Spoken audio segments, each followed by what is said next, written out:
arborização como base do processo decisorial. Eu já expliquei para vocês, já vimos esse slide aqui, vamos para frente, né? Ou seja, resumindo o que nós conversamos aqui, o que o professor ensinou para vocês sobre a burocracia, uma resenha.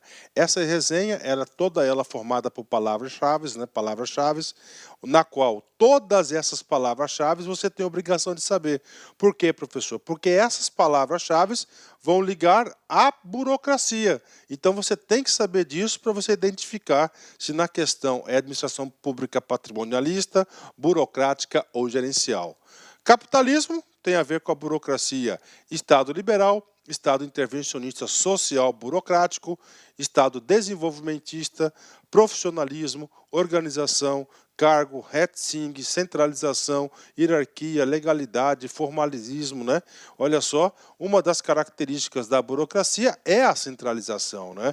É a centralização, hierarquia, legalidade, formalismo, eficiência, especialização, verticalização. Por que verticalização? Porque verticalização tem a ver com a hierarquia, né? E divisão do trabalho. Bacana? Ok. Professor, eu não entendi muito bem aquela questão dos estados, o tipo de estado em relação ao tipo da administração pública adotada. Então, para fazer um resumo para vocês, para arrematar o que nós conversamos, na aula anterior, que é da administração pública patrimonialista, também da administração pública burocrática. Vem comigo, né? Então é o seguinte, lá no feudalismo, né? No feudalismo nós não tínhamos o Estado, né? Nós tínhamos um proto-Estado feudal, né? Ou seja, antes do Estado, aqui estava nascendo o Estado.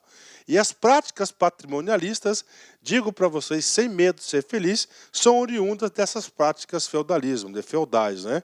Com o fim do Estado feudal, surge o Estado moderno, né? Esse Estado moderno aqui é o Estado absoluto, chamado de Estado moderno.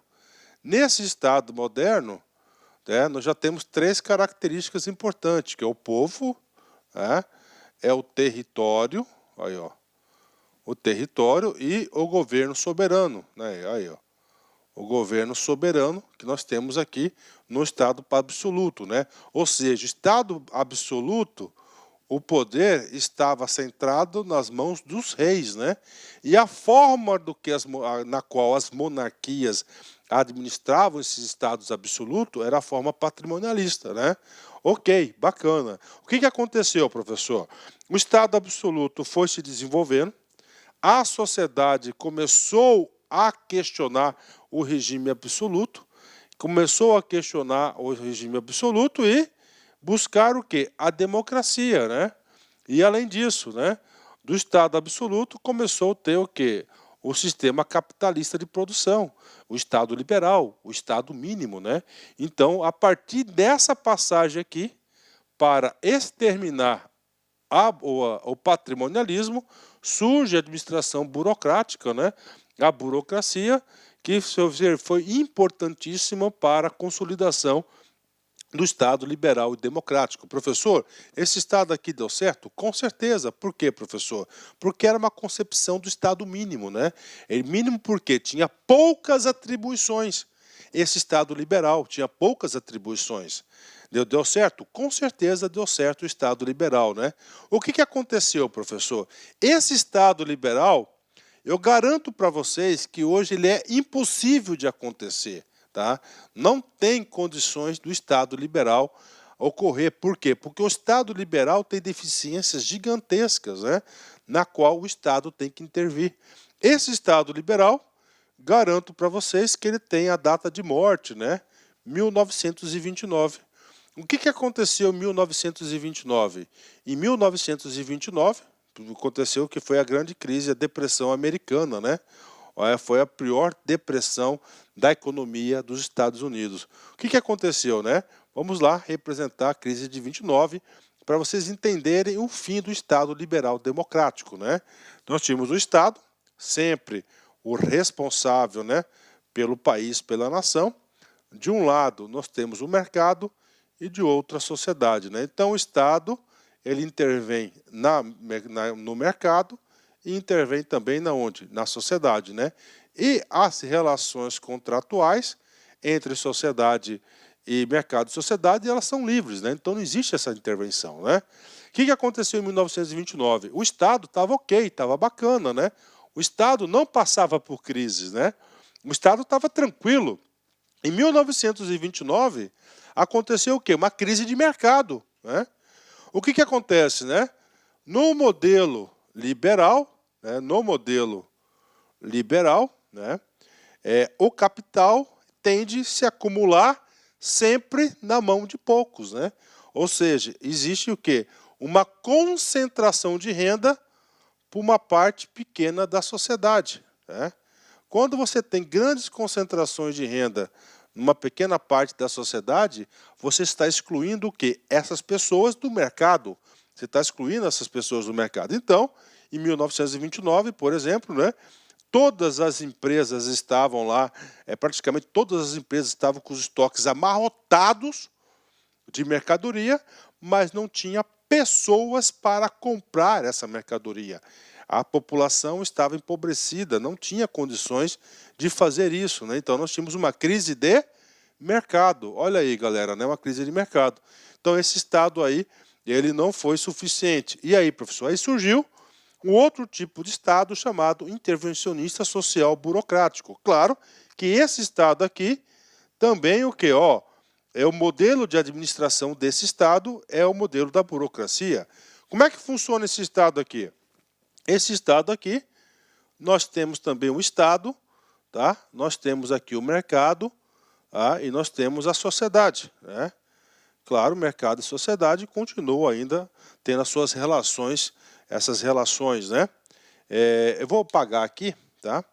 Eu vou fazer esse desenho no outro slide para melhor explicar para vocês, né? Então vocês têm que entenderem que o Estado mínimo, o Estado social liberal, ele era burocrático, quando nasceu a burocracia, deu certo? Deu.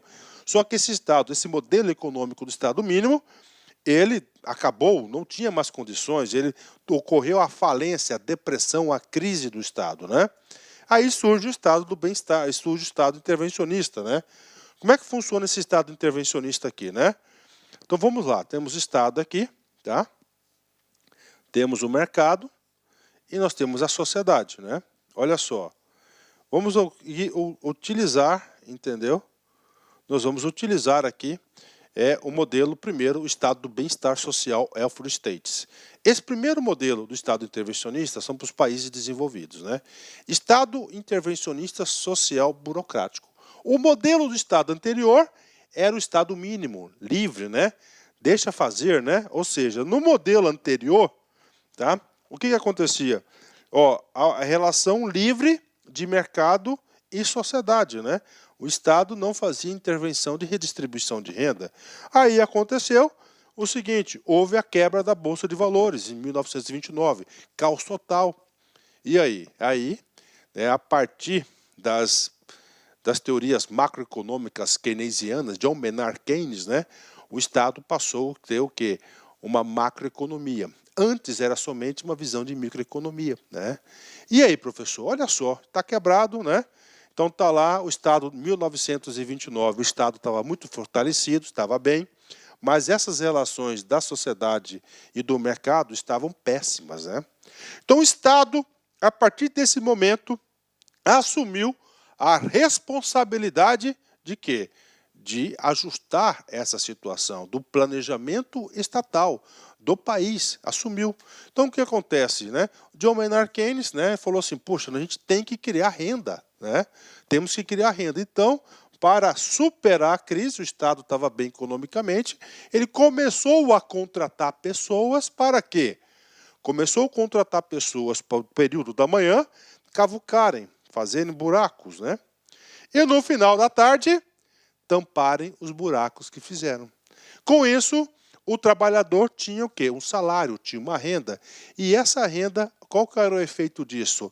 Esta renda significava dizer que nós estávamos o quê? Incluindo parte da sociedade no mercado. Ele vai na padaria, compra um pãozinho, boingo, né? Compra um sapato, uma camisa, uma água, não interessa. O que acontece? O governo ganha, por quê? Porque tem o quê? A movimentação de bens e mercadorias, impostos, né? O governo ganha com isso, né? O governo ganha, ou seja, começou a movimentar. Aí o seguinte, o John Maynard Keynes falou, em vez de a gente contratar pessoas para cavucarem buraco, né, abrindo buracos e enterrarem, nós vamos fazer o quê? O social, né? Ou seja, vamos contratar pessoas para a educação, né? Aí surge escola pública, né? Saúde, né? Assistência, né? Que mais? Cultura e assim por diante, né? Então surge Estado intervencionista, que agora o Estado vai intervir aqui no mercado, né? Claro, né?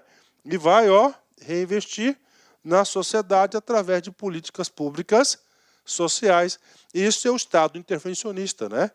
Então, nos Estados Unidos e na Europa, nos países desenvolvidos, o modelo de Estado intervencionista, isso cai em concurso público, é o do welfare states, o Estado do bem-estar social, né? Ou seja, esse mercado aqui continua sendo o mercado, né? Esse Estado intervencionista também surgiu aqui nos Estados desenvolvimentistas, né? No caso brasileiro. O que tem no Estado desenvolvimentista, né? Parte do mercado, né? Esse mercado aqui, que é para empresas privadas, né? Elas passaram, ó, ser mercado e o próprio Estado, né? O quê? Empresas estatais, por exemplo, Petrobras, as companhias de energia, as companhias de energia, companhias hidrelétricas, Petrobras, bancos, etc, etc. Então, o que? Desenvolvimentista foi o modelo do Estado intervencionista para principalmente os países subdesenvolvidos, né? E já o modelo do Estado intervencionista social burocrático nos Estados socialistas, né? Qual que é a diferença aqui? A diferença é que agora o mercado ele vai ser substituído pela ação estatal. O Estado com empresas públicas aí substitui 100% das empresas, ou seja, vai suprimir as regras de mercado, de concorrência, né? Se você suprime as regras de concorrência, o que vai acontecer? Você não vai ter o quê? A evolução da qualidade dos produtos, né? Então aí o Estado intervencionista social burocrático, né? Os três estados fazendo do seu modo social, mas sempre com uma burocracia estatal, né? Bem-estar social, welfare states, educação, saúde, assistência social, segurança. Aliás, segurança já era antes, desde o Estado mínimo, né? Estado desenvolvimentista, ora, ele substituía o mercado com empresas estatais, regulava o mercado, né? Protecionismo, né? E os estados socialistas. O que aconteceu? Esses três estados, tá? Esses três tipos de estados, eles foram derrotados, não existem mais, né?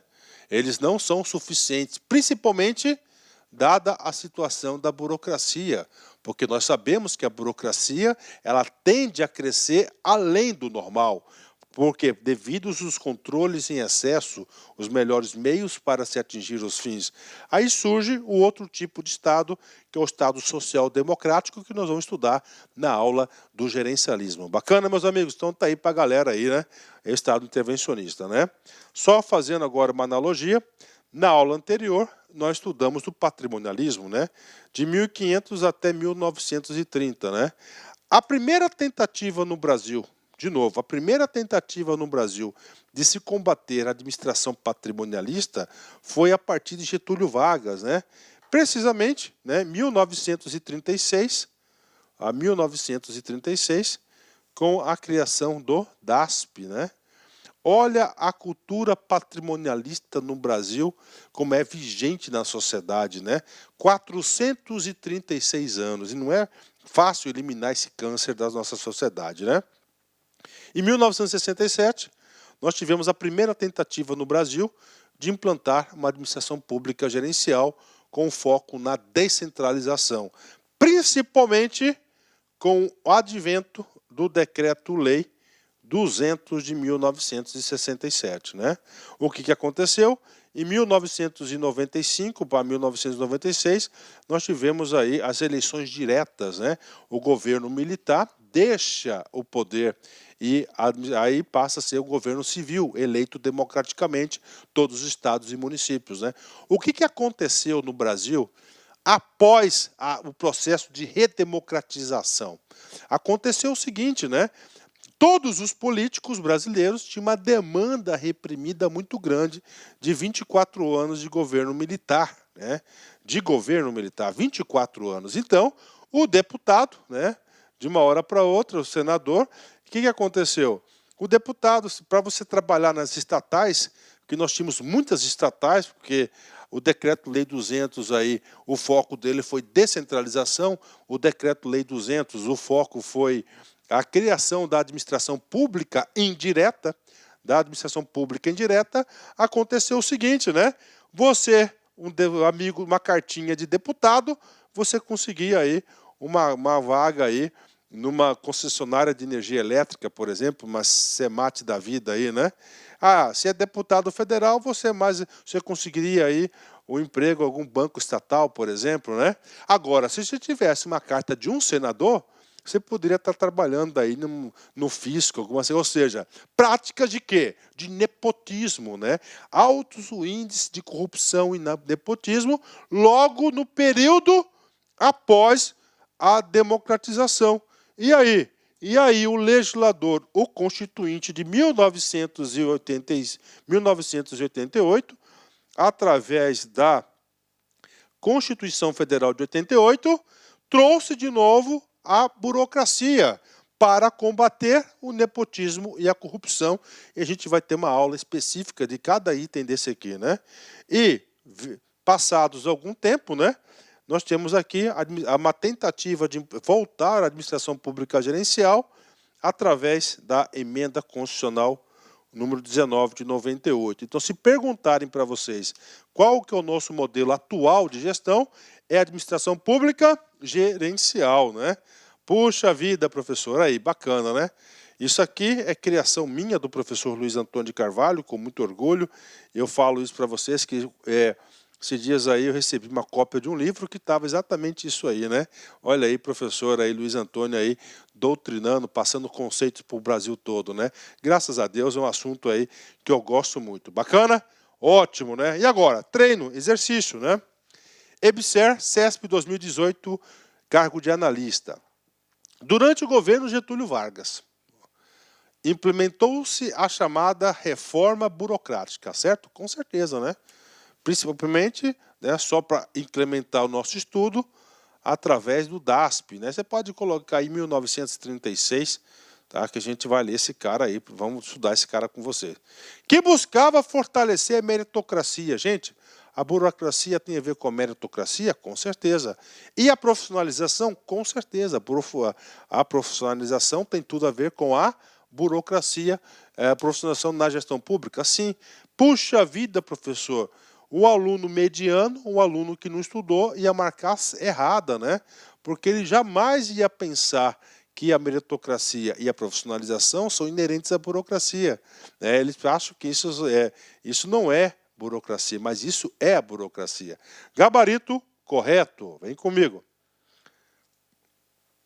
EBSER, CESP 2018, cargo de analista, né? A profissionalização de cargos públicos foi adotado ainda como modelo de administração patrimonialista no final dos anos 90 do século XIX, né? Nossa Senhora, dos anos 90 do século XIX, né? E aí, professor? Claro que ela está errada, né? Profissionalização,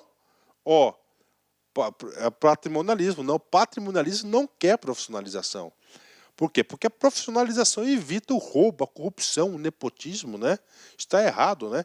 O correto aqui era você colocar o quê? Burocracia, assim, nos anos 90 do século, que é 1890, né? É onde realmente começaram os estudos de Max Weber da burocracia.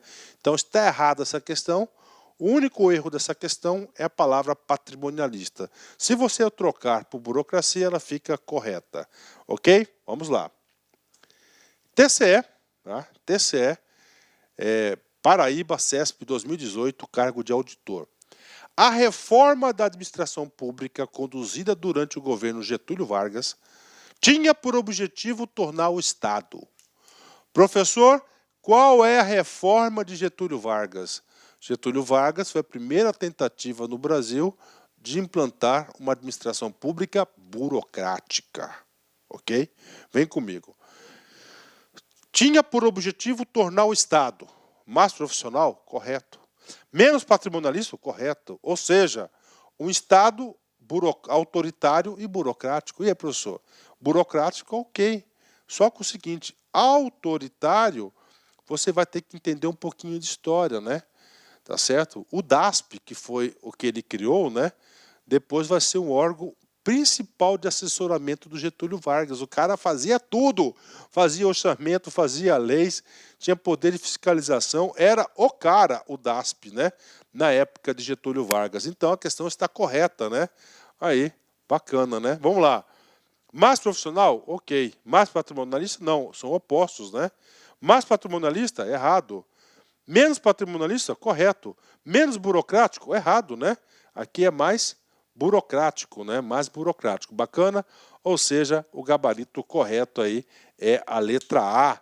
Puxa, professor, finalmente eu estou conseguindo entender esse assunto. Cara, em administração pública, se você assistir todas as minhas aulas, você estará mais do que competitivo, isso te garanto. Gabarito, letra A, gabarito correto.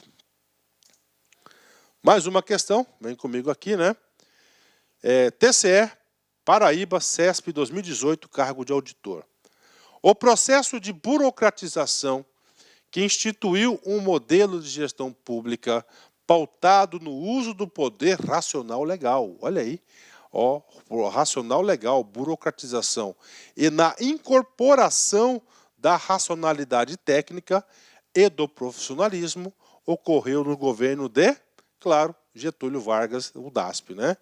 Juscelino Kubitschek, a gente vai ver isso no decorrer da aula, ele fez um insulamento burocrático, que é a administração pública paralela, né? Fernando Henrique Cardoso foi a tentativa dele fazer o quê? De ele implantar aí a administração pública gerencial, né? Luiz Inácio Lula da Silva, eu não tenho, no meu conceito ainda, eu não identifico ainda o modelo de administração pública que ele veio instituir, né? Eurico Gaspar Dutra, esse fez o Decreto-Lei 200 da descentralização, né? Então, gabarito correto é a letra A de amor, né? Ótimo. EBSER, CESP 2018, cargo de analista, né? O modelo de administração burocrática, segundo os pressupostos de Max Weber, pressupõe certa racionalidade impessoal, né? Puxa, né, cara? A banca do CESP gosta muito disso, né? Pressupõe certa. Pressupõe certa, né? Gente, pressupõe certa. Tá? Ou seja, né? Racionalidade impessoal, correto, né? O CESP gosta muito de complicar, né? No português aí para tentar confundir o aluno, né? Então, gabarito é correto, né? É racionalidade impessoal. Ótimo, né? Gabarito correto. Pronto, finalizamos aí essa aula. Essa aqui não foi uma aula normal, essa aqui foi uma super aula, você pode ter certeza disso. Uma aula com bastante conteúdo, uma aula muito competitiva. E claro, eu sou fã desse cara aqui, eu sou fã dele, né? Eu já vi vários vídeos dele na internet, o cara mora sozinho, o cara faz de tudo, cara, de tudo mesmo, né? A distância entre o sonho e a conquista chama-se atitude, né? Olha, entre o sonho e a conquista. Sonho todo mundo tem, todo mundo deseja o melhor para si mesmo, pode ter certeza disso, mas somente aqueles que têm atitude que conseguem conquistar, realizar os seus sonhos. Então, seja persistente nos seus sonhos, que você chega lá. Um forte abraço, fique com Deus. Tchau, tchau. Clique like.